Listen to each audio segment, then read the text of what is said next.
Okay, so here we are at the bottom of page 1 in 4.2.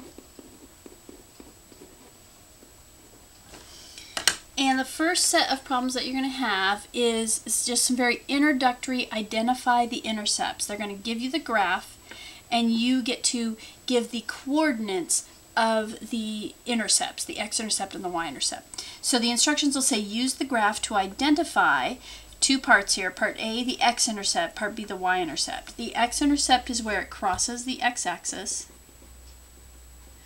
The y-intercept is where it crosses the y-axis. Okay, so let's look at number 2 here. The x-intercept, where this blue line is crossing the x-axis, is right here. So this is the x-intercept. The coordinates of that point would be 5, 0. It goes 5 to the right, and 0. It doesn't go up or down anywhere. It stays at the x-axis. So the x-intercept always has a number, 0. The y-intercept, as we see where the line crosses the y-axis, it's at this point right here, 0, 2. This is the y-intercept.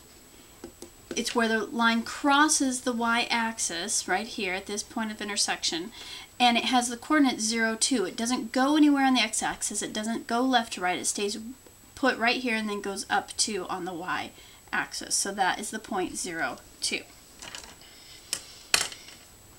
For number 6 here, as we look at this one, the line is unique in the sense that it crosses in one spot. It actually crosses at the origin, point 0, 0, and so that is where it crosses the x-axis, and it also is where it crosses up and down on the y-axis. So here's a place where the x-intercept is equal to the y-intercept, and that's only if it's at the origin, 0, 0. Every other line that moves off of that will eventually cross the x-axis somewhere and the y-axis somewhere else. So usually finding the x-intercept and y-intercept is enough to give you 2 points, and then you would connect those points with the line. And that's what we're going to do next. Right now they give you the graph, you tell me what the intercepts are. In the next set of problems we're going to be finding the intercepts from the equation, and then we connect those two dots, those 2 points, to create the line.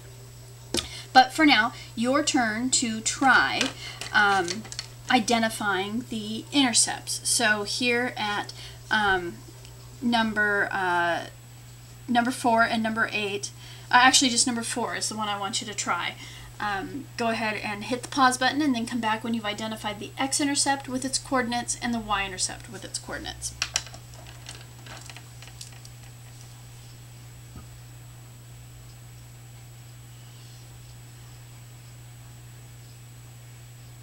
Okay, so you should have, for the x-intercept, it's this point right here at the point -2, 0.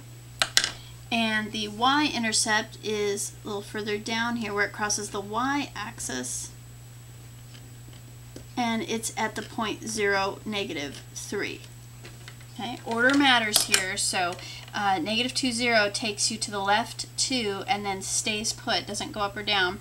0, -3 does not go left or right from the origin, it just goes down 3. That's what that negative does. It tells you to go down, or in the y-coordinate, negatives in the x-coordinate, go left. Okay, what if you had something like this though? Number 8, we're looking at a vertical line, which means up and down, straight up and down. And if you're trying to find the x-intercept and the y-intercept, this one only has an x-intercept,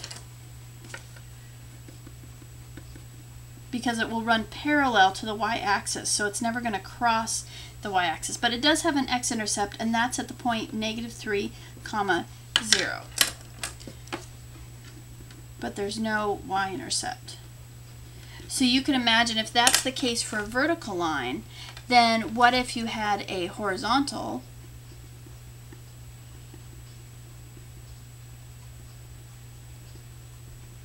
line would be running left to right.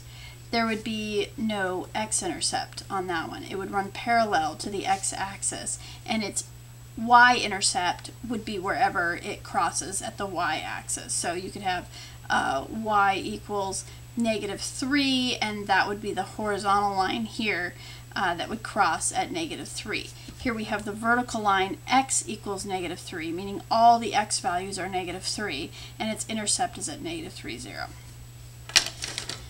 Okay, so that's how you're going to start. It's just identifying some intercepts. Let's move on to graphing, first by finding the intercepts from the equation. See you on page 2.